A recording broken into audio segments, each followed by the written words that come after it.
Esta mañana se llevó a cabo en la sede de la Organización de Estados Americanos en Washington la presentación del tercer informe sobre la Comisión de Crímenes de Lesa Humanidad en Venezuela. Expertos internacionales de la OEA instaron a la Fiscalía de la Corte Penal Internacional a avanzar en las investigaciones y emitir órdenes de aprehensión contra perpetradores de crímenes de lesa humanidad en este país suramericano. El panel concluyó que ha habido un ataque sistemático organizado por el Estado bajo la dirigencia de los integrantes del régimen actual contra la población civil, además que todos los autores de delitos todavía están en el mismo puesto, en el mismo lugar y tienen la posibilidad de seguir cometiendo actos delictivos. Enfatizaron en que se repite un patrón de represión y Venezuela no cumple sus obligaciones para judicializar los crímenes contra los derechos humanos.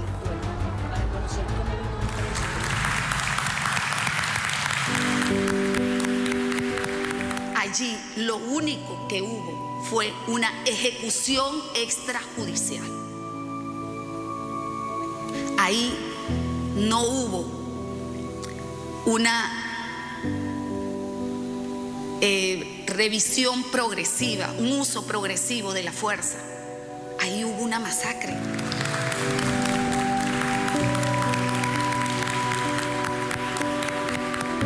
La carne de mis dedos se me caía a pedazos, llegándome a ver.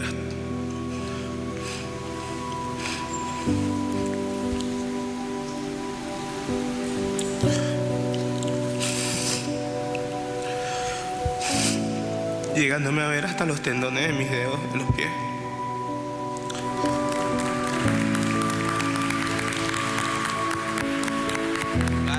Me desnudaron y con las manos esposadas hacia atrás, un hombre de negro me dio golpes en el estómago, sacándome el aire. Me tomó del cuello, me pegó de la pared y me ahorcaba por lapsos de tiempo mientras que me preguntaba en dónde estaban las granadas que ellos mismos habían sembrado.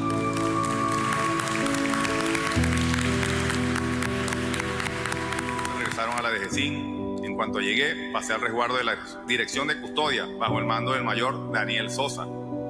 Me forzaron a desnudarme en presencia de personal femenino. Me afeitaron la cabeza, me golpearon, no me permitieron llamadas telefónicas, me insultaban, se burlaban, me decían que violarían a mi esposa, que me iba a podrir aquí, que no existían los derechos humanos, que era un traidor. Fui aislado en una celda reducida, totalmente oscura, a la que llaman el cuarto de los locos. Una celda de tortura con temperaturas glaciales, sin colchón, con una braga verde, sin ropa interior. Me daban los alimentos en un envase que tiraban al piso, sin cubierto. Tenía que comer con las manos llenas de excremento. A veces me privaban de alimentos. Mis necesidades fisiológicas sólidas las hacía en una bolsa plástica, si la tenía. De lo contrario, evacuaba en el piso. Orinaba en un envase y solo tenía acceso a la ducha una vez por semana.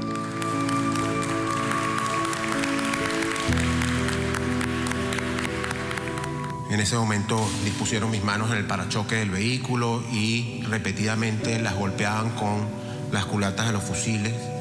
Fui sometido a asfixia con una bolsa plástica y ellos lo que hacen en ese momento es que golpean fuertemente el abdomen para que uno pierda el aire y se inicie el proceso de asfixia mecánica de manera inevitable.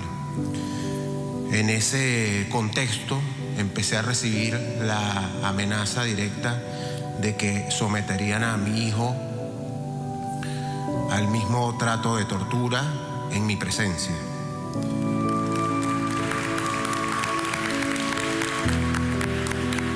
El 17 de enero del año 2024, funcionarios de la Comisión Mixta de la Policía Nacional Bolivariana y la Policía Estatal del Estado Barinas detienen, sin orden de captura, de manera absolutamente abrupta y violenta, sin mediar ninguna notificación, al líder sindical, miembro de la Federación Venezolana de Maestros, Víctor Venegas, y a su vez miembro de 20 Venezuela.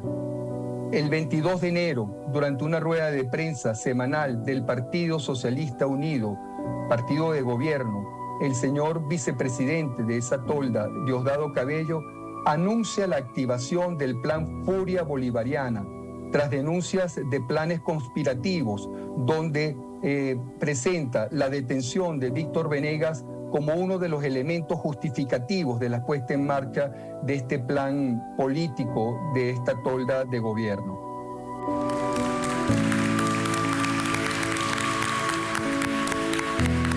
Esta injusticia total que se ha hecho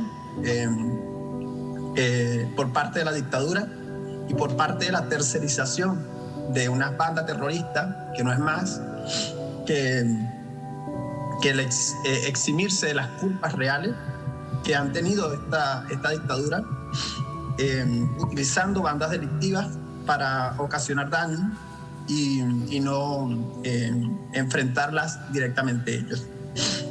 Por eso que ellos han utilizado la tercerización de bandas terroristas como la del Tren de Aragua para ejecutar a mi hermano en Chile y acabar con su vida.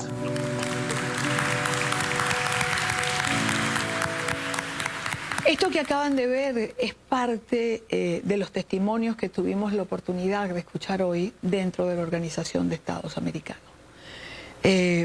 Ante el panel de expertos que estaba allí y las víctimas que estaban rindiendo este testimonio.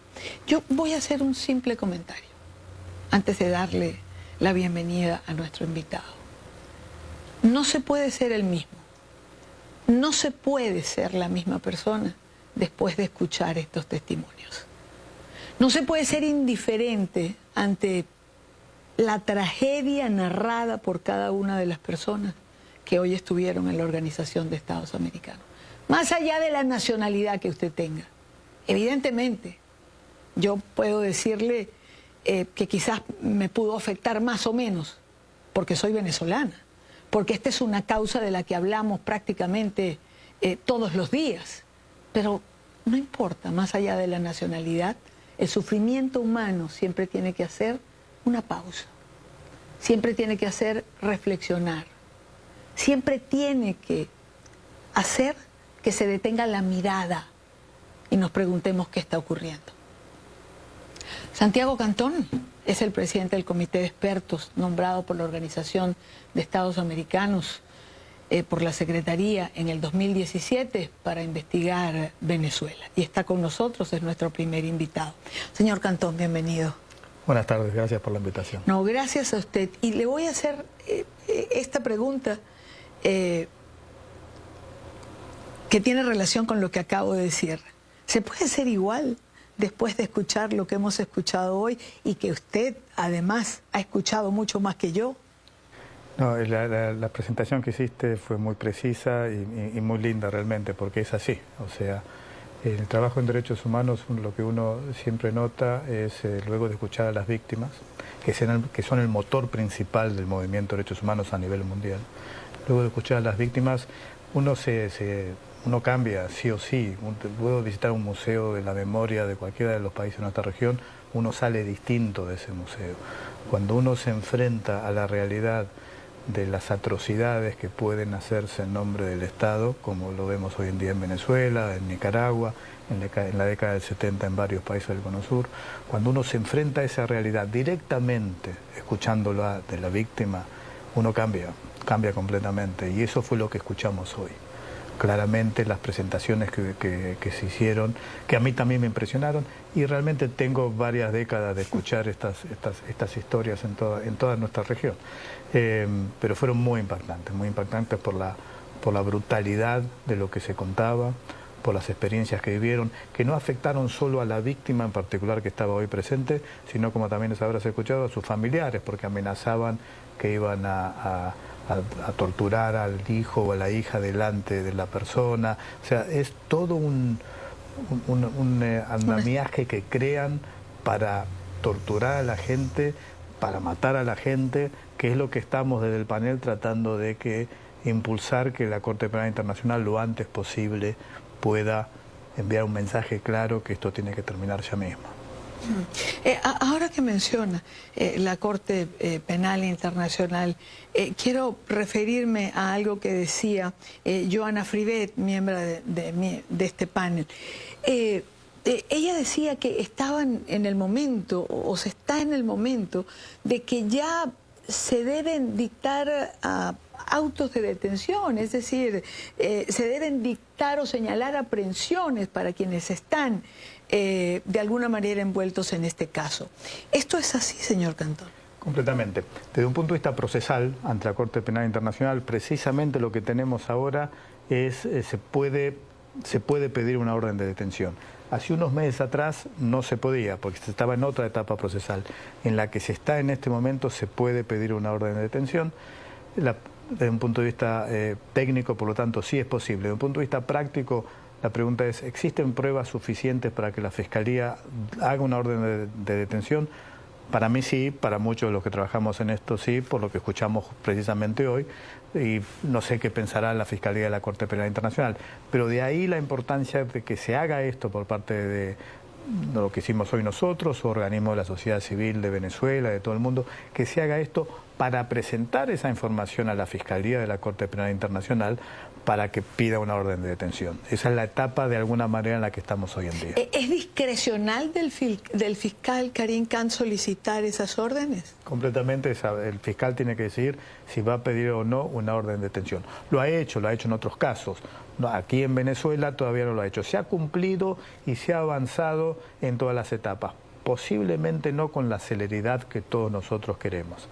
Esperemos que en este momento mande un mensaje claro de que en primer lugar se tiene que terminar con las violaciones, con los crímenes de lesa humanidad, en especial, y esto se lo hemos solicitado, en especial aquellos crímenes de lesa humanidad relacionados con el proceso electoral, porque eso es en este momento muy significativo, y que pida orden de detención para empezar a investigar en detalle todos estos crímenes.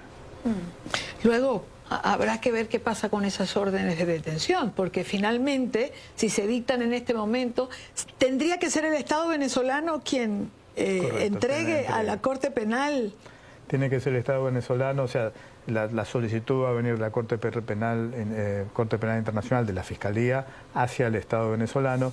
Obviamente el Estado venezolano, porque posiblemente la persona que se le dicte una orden de detención es parte del mismo Estado, por lo tanto no la va a entregar. Pero ahí ya empieza un juego distinto, la persona no puede salir del país, porque puede llegar a ser detenida en algún otro país que vaya a visitar. Internamente crea un conflicto político muy fuerte, ¿no? A partir del momento que una persona, que un de alto rango en el gobierno o en el ejército o en la armada, en donde sea, se le dicta una orden de detención, empieza un conflicto interno muy fuerte. Por lo tanto, esperemos que se haga y que se haga pronto. La experiencia que hemos tenido es que es un poco más lento de lo que todos nosotros queremos, así que yo no espero que en el corto plazo se haga, pero sí esperemos que con suerte este año haya alguna orden de detención. Fíjese que hay gente que dice que es mucho más corto de lo que el deseo de otros quisiera, pero hay también quien señala que en el caso de Venezuela también se va un poco más rápido de lo que la justicia internacional suele ir. Yo no estoy tan seguro. A ver, se podría haber, digamos de la siguiente manera, se podría haber actuado más rápido. Hubo etapas que se prolongaron demasiado de manera innecesaria. No específicamente con este fiscal. Con la fiscal anterior hubo una etapa inicial que se demoró muchísimo tiempo y no era necesario. Con este fiscal yo diría que los ritmos son lentos, pero de alguna manera se está avanzando por el camino que hay que avanzar. Y eso es lo más importante. Se está avanzando, esperemos que con la reciente visita, no sabemos de qué se habló, pero con la reciente visita del fiscal y la posibilidad de que haya una oficina, que se acelere esta etapa. Tengo dudas con respecto a eso, pero tenemos que tener esperanza. Desde hace ya 4 o 5 años vengo diciendo lo mismo, hay que tener paciencia, esto claro. se demora mucho, pero hay luz al final del túnel. O sea, pueden ser detenidos, pueden ser juzgados y pueden ir presos en una cárcel internacional, llamémoslo, que hay en La Haya.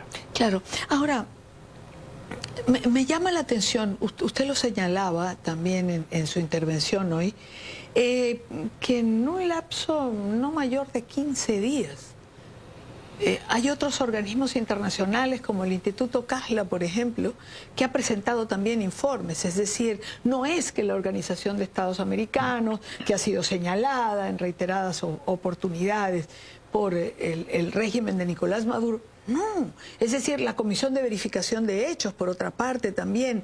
Es decir, todos coinciden, lamentablemente, en lo que hemos tenido que escuchar. A ver, yo desde hace planteé siempre, uno puede argumentar, y el gobierno de Venezuela lo hizo, se puede argumentar que la OEA no es imparcial y que Almagro está en contra de Maduro, cosa que ha dicho Maduro constantemente, por lo tanto que este panel tampoco está siendo objetivo.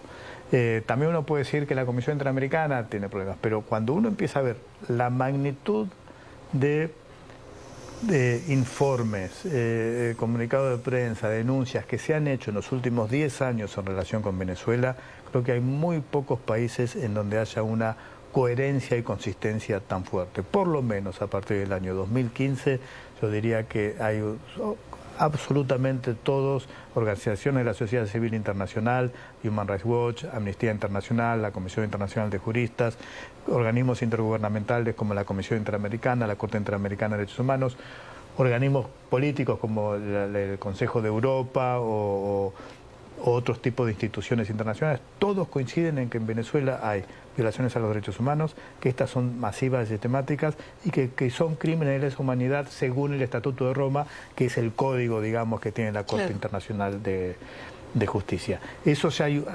completamente acuerdo entre todos los sectores. Hablemos digamos, de este informe. La justicia internacional actúa cuando se demuestra o queda sobre la mesa que la justicia del país se paraliza, que no actúa. Y eso es una de las cosas que arroja el informe. ¿Que hay justicia para los venezolanos? Si es la pregunta, no, no la hay. Y que no se avanza en las investigaciones y no se avanza en la protección de las víctimas. Correcto, este es el tercer informe que hace el panel. El primero fue en el año 2018. ¿Cuál fue el objetivo del primero? Demostrar que en Venezuela existían crímenes de lesa humanidad, que en ese momento no estaba muy claro. No había ningún organismo que haya dicho crímenes de lesa humanidad. Se decía violaciones a los derechos humanos, pero no crímenes de lesa humanidad. El primer informe del panel dice crímenes de lesa humanidad y eso modificó el debate sobre Venezuela a nivel mundial. Naciones Unidas empezó a decir crímenes de lesa humanidad y otros organismos de derechos humanos empezaron a decir crímenes de lesa humanidad. El segundo informe que hace el panel es porque la Corte Penal Internacional, la Fiscalía de la Corte Penal Internacional había pedido que se hagan modificaciones al sistema judicial para poder avanzar en la investigación.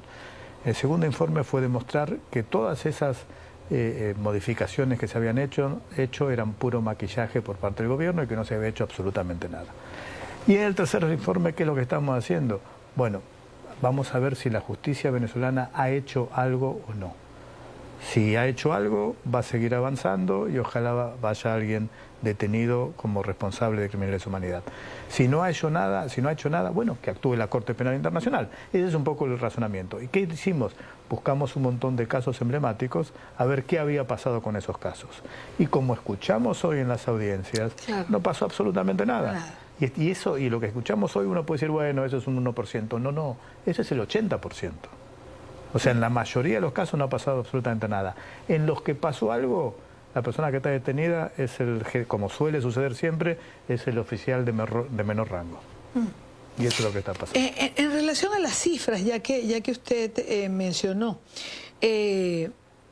ejecuciones extrajudiciales, por ejemplo, entiendo, si no recuerdo mal, estaba releyendo aquí algunas cifras, más del 70% de las ejecuciones extrajudiciales, al menos 1.500 casos de tortura, no se ha tomado ninguna medida, digamos, en un porcentaje alto de esto. Absolutamente. Si me remonto al primer informe que se hizo, en ese momento se hablaba de 8.000 ejecuciones extrajudiciales. Cuando hablamos de ejecuciones extrajudiciales hablamos de asesinatos, ¿no? Pero es la palabra técnica. Claro. Se estaba hablando de más de 5.000 en aquel informe, o sea que posiblemente son mucho más que las 1.500 que tenemos ahora. Este informe buscó lo emblemático, los casos principales, los que más se conocen, y en esos el nivel de que uno podría suponer que intentarían resolver primero los casos que más atención internacional presentan. Absolutamente, no están haciendo absolutamente nada. Y escuchamos hoy que están haciendo todo lo contrario. Siguen amenazando de que no vayan a la justicia, de que no presenten ninguna denuncia. O sea, no pasa nada, la justicia no está avanzando. A ver, no me sorprende, la justicia no va a avanzar. Disculpe. No, por favor. Si tuviésemos que resumir, señor Cantón, ¿qué deja lo que hemos escuchado hoy, lo que hemos presenciado hoy? ¿Qué deja sobre la mesa para usted?